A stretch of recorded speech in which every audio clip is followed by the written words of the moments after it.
กราบสบายดีพี่น้องทางผังลาวกราบสวัสดีพี่น้องทางผังไทยและต่างประเทศบ่สุขสุคนมื้อนี้ก็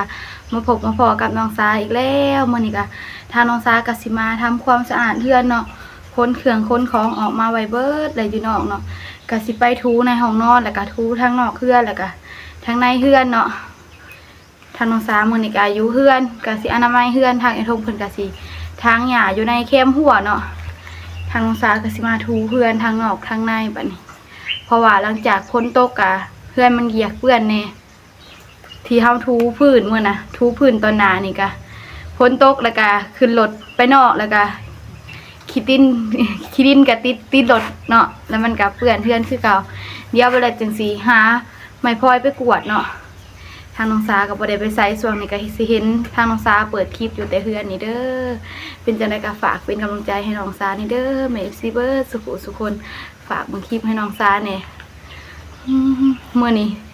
สวยเติบแล้วยังบ่ได้ถ่ายคลิปเลยทางน้องสาก็มีแต่คนเครื่องคนของออกมาไว้เนาะก็สิถ่ายคลิปอนามัยเฮือนถูหอกคือเฮือนอยู่เฮือนนี่แหละหลังจากทางน้องสาปั่นเครื่องแล้วเลยเนาะก็สิเขาไปทูเพื่อนจักหน่อยผู้ทางไอ้ทงเพิ่นก็มาเลยว้าโทใส่เสื้องามแถวมื้อนี้สบายดีไอ้ทงสบายดีเด้อบาทนี้สิพาน้องชาเพิ่นอนามัยเฮือนให้พี่น้องโดยพอดีมื้อนี้ทางท้องที่เชียร์เนี่ยทางนอกเฮือนเนาะทางเงินแคมหัวนี่แหละเชียร์แต่แถวแคมหัวเนาะพี่น้องเนาะโดยดินเขากับบ่เชียร์ให้เขาแหละเฮามีแต่พันออกจากครัวเฮานั่นแหละแม่นทางท้องที่ขุดเงามันออกพร้อมมันจะบ่เกิดขุดเฮาเนี่ยเงามันไม่ยาคิวจังได๋มันก็เกิดคือเก่าก่อนเกิดก็ยะมันก็เกิดบ่หลายดอกคันมันสิเกิดเนาะโดยเดี๋ยวให้ทางไอ้ทงเพิ่นไปทางหญ้าอยู่แคมหัวเนาะเดี๋ยวทางน้องสาก็สิชูเฮือนในเฮือนแยกทางกันเฮ็ดมันจึงแล้วไว้เพื่อทางสาธุเพื่อแล้วทางไอ้ทงน่าจะทางในหลายเติบเนาะถ้าเฮ็ดน้ำกันอันเดียวมันก็ซ่าเนาะแบ่งหน้าที่กันเฮ็ดส่วนน้องลินก็ให้เฮ็ดน้ำข่อยก็ได้เดี๋ยวไปเลยเฮ็ดแล้วซุ่มข่อยสิไปซอยเจ้าบัดนี้โอเคเดี๋ยวพอเฮ็ดคนเดียวก็ได้ก็ได้เฮ็ดทั้งหมดก็ได้แล้วเฮ็ดคนเดียวก็ได้ป้าทั้งหมดนี่คนเครื่องคนของออกมาเบิดคักในเฮือนน่ะยังเหลือแต่ตู้เย็นบ่ได้ออกมาเนาะเพราะว่าบ่อยากถอดหลายเทื่อเนาะไอ้ทงตู้เย็นนะเฮาทางหญ้าอ้อมพัวแล้วพุ่นแหละจึงได้มาเริ่มต่อทางนี่คือเก่าทางที่มันเกิดขึ้นนี่ที่ทางไอ้ทงเพิ่นทางออกเบิดเนาะที่มันอยู่ในเครื่องปลูกของพังเฮานี่แหละมันก็เริ่มขึ้นอีกแล้วเพราะว่าฝนตกมื้อนี้ก็บ่ได้พาขึ้นไปหาเห็ดปวกหน่อยเท่าเนาะสิพากันอยู่อนามัยเฮือนก่อนเฮือนผู้ใหญ่เพิ่นสร้างให้เฮาก็ต้องรักษาให้ดีๆหน่อยทงทางไอ้ทงเพิ่นหากะเลาะเบิ่งปวกทุกมื้อนั่นแหละแต่มันก็บ่ได้ขึ้นน้อยทงจนไอ้ทงขึ้นไปเบิ่งอยู่ถึงหลังคาขึ้นมีบอนขึ้นเนาะก็มีบอนขึ้นอยู่ในห้องอันนึงเนาะแต่ห้องเจ้าก็คือบ่มีบอนขึ้นปองขึ้นนะเล่นเป็นหมอดไฟเนี่ยนะหมอดไฟอยู่หมอดไฟทั้งเงินครัวหมอดไฟทั้งเพื่อนครัวกับห้องน้ำด้วยน้องลินเมื่อนี้ก็คึมเนาะโฮงไข่ในมันคึมเดี๋ยวสวยๆเพื่อมันจึงแดดเอาเริ่มแดดออกมาเลยไอ้โฮงวันนี้คือใส่เสื้อแปลกเทวันนี้เนี่ยโอ้เสื้อเบอร์ 2เสื้อเบอร์ 2ไผซื้อให้เสื้อเขาให้เขาฝากมาบ่แม่นแต่เก่าน่ะคอมันบักใหญ่ๆเนี่ยอันนี้ก็ให้น้องแหล่เพิ่นยิบเขาตอนนั้นน้องแหล่เพิ่นเฮียนตัดยิบน่ะแม่นตอนนั้นเพิ่นเรียนตัดยิบเพิ่นเฮ็ดงานตัดยิบเพิ่นเฮ็ดงานตัดยิบเพิ่นเป็นจะเอาให้เพิ่นไปยิบอยู่พุ่นนะอยู่บ่แม่แต่เก่ามันมีสีชมพูสีดำสีเขียวสีฟ้าเสื้อเนี่ยแม่ไปใส่แล้วมันเตื่อยคอมันเตื่อยไปนี่ข่อยก็เลยให้น้องแหล่เพิ่นยิบครับแล้วน้องลินน้องแหล่เพิ่นเอาไปนุ่งนำแสดงว่าเรือตัวเดียวนี่คงจะเพราะว่าเอาไปให้น้องๆเบิดแม่ไอ้ทงเพิ่นใส่เสื้อนี่ใส่เสื้อแขนยาวตลอดหน่อยทง ไอ้ทงขึ้นหมักใส่เสื้อที่ยาวแท้ มักเสื้อแขนยาวไปใส่มันจังบ่ฮ้อน โดยเอามันนี่ก็สิพากันไปเริ่มเวียกกันเลยเนาะแยกทางกันเฮ็ดมันจึงแล้วไวๆโดยเอาไปเบิ่งกันเลยบัดนี้ ทางไอ้ทงเพิ่นก็นำมาอยู่ทางพุ่นเนาะเบิ่งมาเบิ่งไอ้ทงก่อนโอ้แบ่งหน้าที่กันเฮ็ดเนาะเอาเสียมซับเลยแบ่งหน้าที่กันเฮ็ดกับน้องสา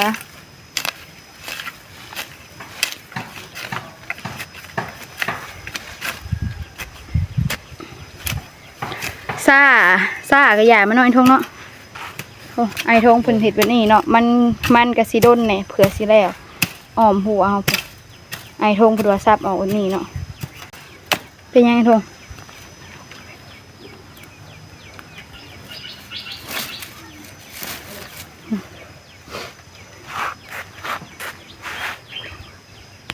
ไอ้ทงเพิ่นก็ซับหญ้าอยู่ทางนี้เนาะเดี๋ยวทางน้องสาก็สิไปทูเพื่อนก็เด้อบัดนี้โอ้หญ้าทางนี้ก็เริ่มขึ้นแล้วเมื่อจึงสิพากันเสียเนาะเสียออมหัวแล้วก่อนจึงมาเสียตัวนี้บัดนี้ทางน้องสาก็สิไปปัดกวาดเทือนซานก่อนบัดนี้บัดนี้ทางน้องสาก็สิมาปัดเทือนนี้เนาะเพราะว่าปัดแล้วแต่ก็สิมาปัดหลังอีกน้องนิ่งแป๊บน้ำใส่ในปูมาเลย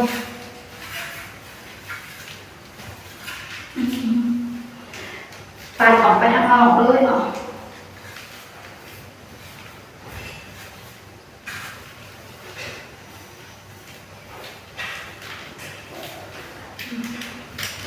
ทางน้องสากับปัดแล้วบัดนี้บัดนี้ทางน้องสากับสิปัดทางนี้เนาะให้น้องดินแป๊บน้ำมาถูสอยกันเห็ดปัดอยู่ในห้องนอนแล้วทางน้องสากับสิมาปัดทางนี้เนาะ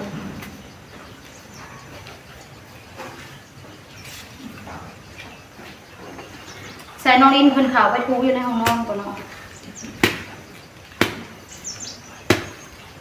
ขาวไปทูเลยน้องดินในห้องนอนเดี๋ยวเกิดการทำนี้ก่อน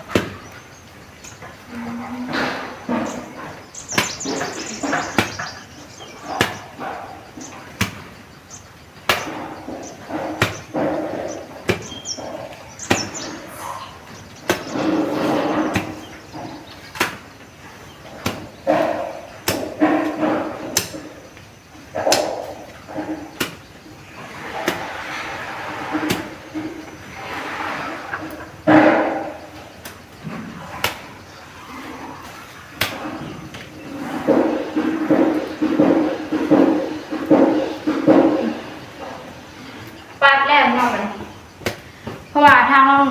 น้องสากับปัดเนาะหอบหนึ่งแล้วก็ซิมปัดอีกแล้วหอบหนึ่ง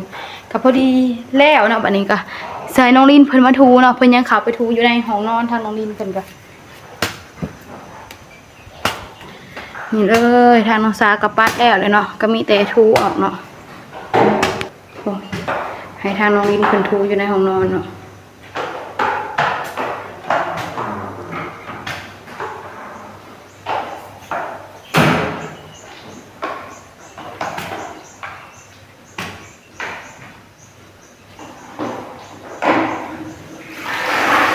ทางน้องสาเป็นคนปัดน้องลินเป็นคนทูเนาะน้องลินเป็นทูออกมาเลยเนาะ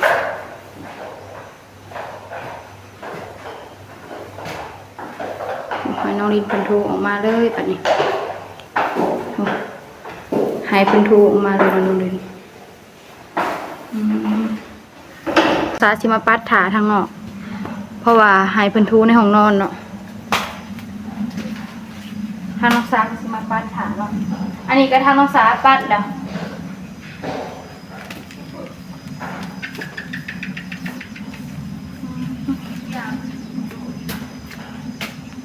มีทางน้องสาก็สิขึ้นไปปัดก่อนเนาะทูถาเราตรงนี้มีทูตัวนี้ไปเลยมาทูทางนี้ก็ได้อันนี้มันก็บ่ได้เปื้อนปานใดเนาะเพราะว่าทางน้องสาปัดออกแล้ววางที่นี่เนาะก็สิมาปัดล้ำอีกออกเลย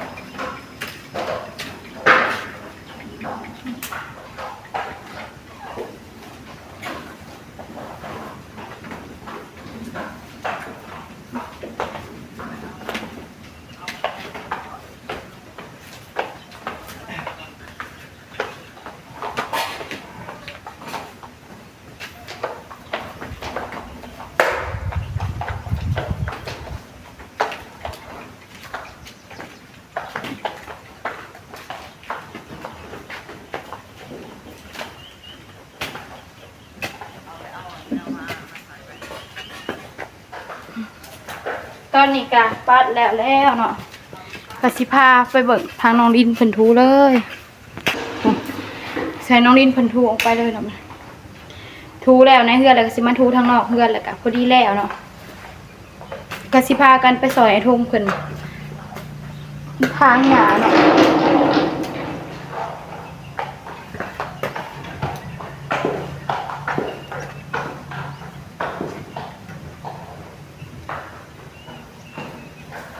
ทูไปเลยหน่อย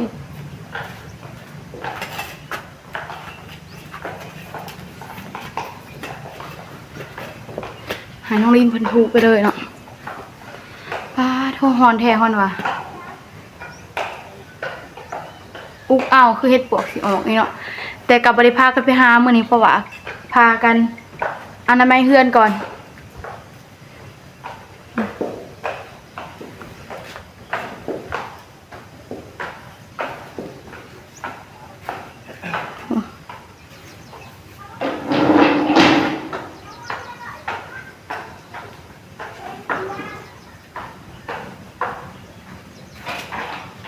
ให้น้องลินเพิ่นทูในเฮือนเนาะเดี๋ยวทางน้องสาสีทูทางนอกเฮือน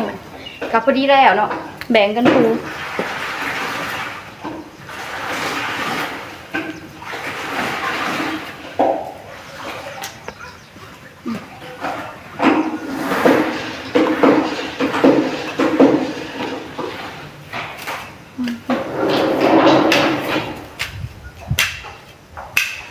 ทูออกไปเลยน้องลิน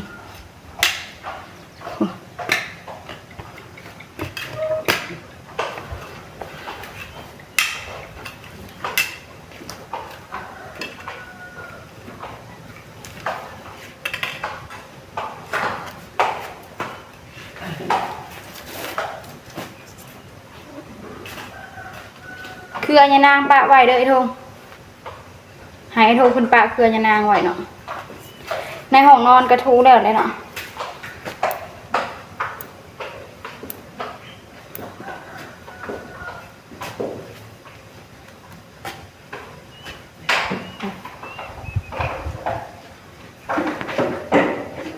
เอาไปนี่น้องลินเพิ่นก็สิทูต่ออีกเนาะ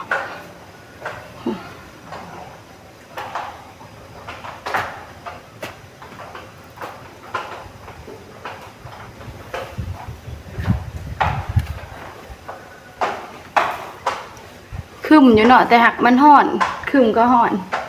แดดยังบ่ออกแห้งปานใดเนาะ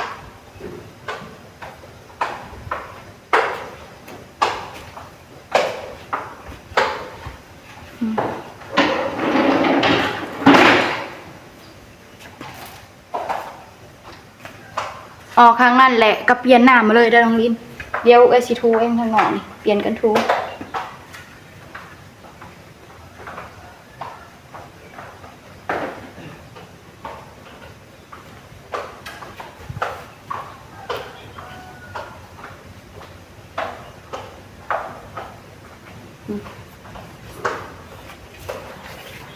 แล้วมันก็ทางน้องลินเพิ่นก็ทูแล้วเลยเนาะในเฮือนมันก็ทางน้องสาก็สิทูทางนอกเปลี่ยนกันทูโอ้ทางไอ้ทงเพิ่นเท่าเฮาก็ได้ซ้ำนี่เนาะไอ้ทงป้าดึงหามันออกเลยนายทงโอ้ไอ้ทงเพิ่นถอนหากถอนอีหยังออกเลยเนาะจงไว้แต่เครือยานางตามหัวให้แหละจึงบ่ได้ไปเก็บอยู่ในป่ายามเฮาสิเฮ็ดหยังกะไอ้ทงเพิ่นเดี๋ยวทางน้องสาถ่าน้องลินเอาอันนั้นมาก่อนเนาะจึงสิไปทูเปลี่ยนน้องเพิ่น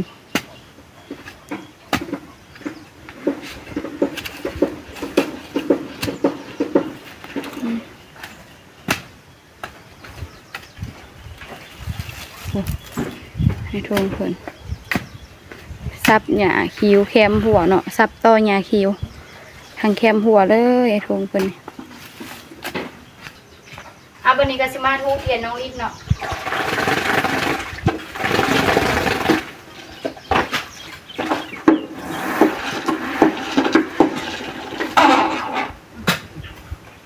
ทูแต่พี่พุ่นเนาะ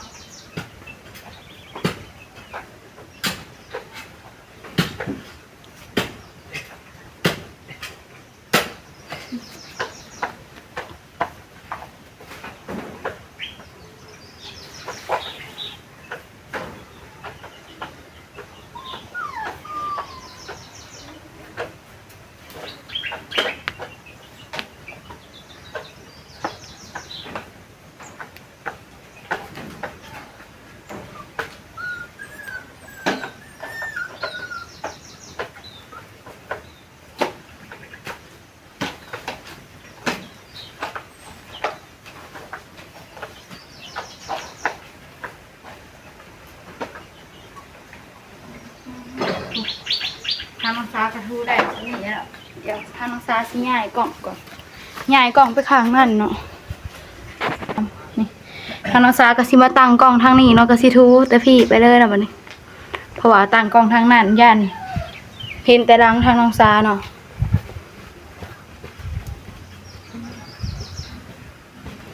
นี่เนาะเฮ็ดเลยบ่น้องนี่ให้น้องลิ้นเพิ่นเบิ่งกล้องให้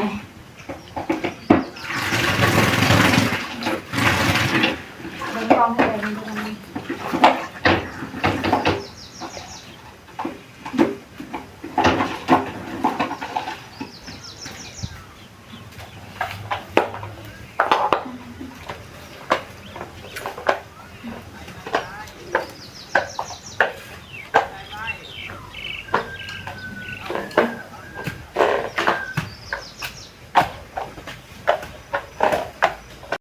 คือแบบนี้เลยเนาะ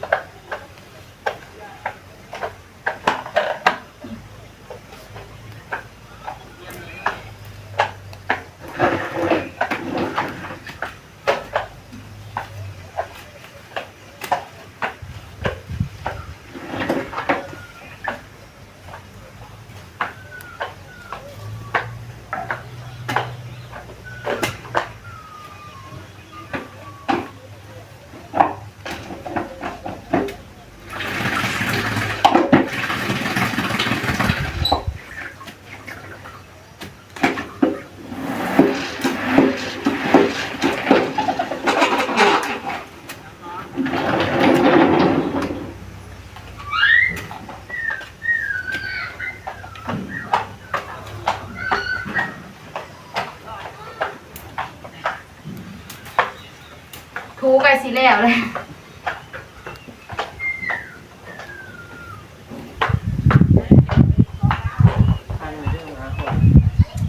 ฮะโดยเอาไปทูไก่สีแล้วเลย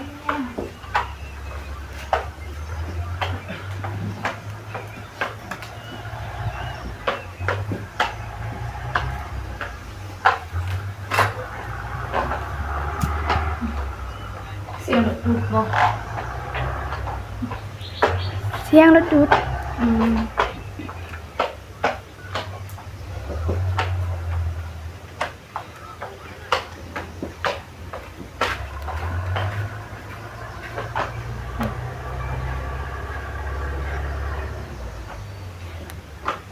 แล้วมันนี่ค่ะ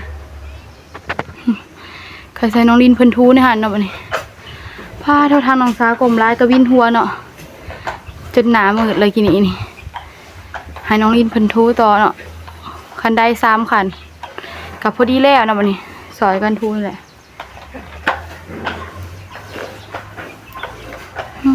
ทางน้องสาววินหัวเนาะตอนนี้ก็เลยว่าถือเอาผิดนี่เด้อก็ต้องขอโทษขออภัยทางFCเบิร์ดสุขุสุคน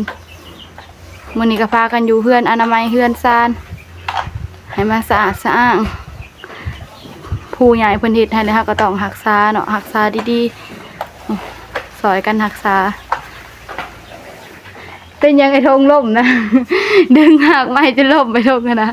โอ้ยป้าเท่าน้องลินเพิ่นก็ทูแล้วเนาะบรรยากาศก็ครึ้มแน่แต่หัก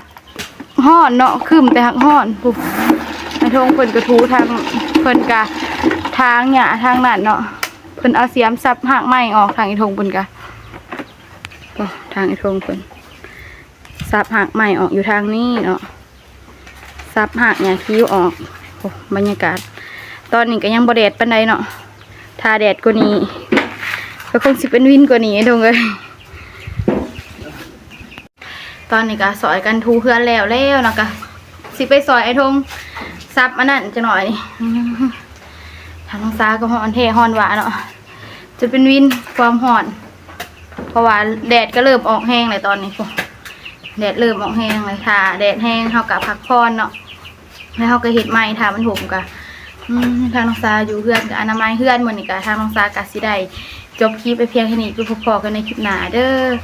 กราบขอบคุณทางเมฟซีเบอร์สุขุสุคนที่เบิ่งคลิปของน้องสาตั้งแต่ต้นจนจบที่บ่ข้ามโฆษณาทางน้องสาว่าผิดพลาดประการใดก็ต้องขอโทษขออภัยทางเมฟซีเบอร์สุขุสุคนทางน้องสาสิขอตัวลาไปเพียงแค่นี้ขอกล่าวคำว่าสบายดีบ๊ายบาย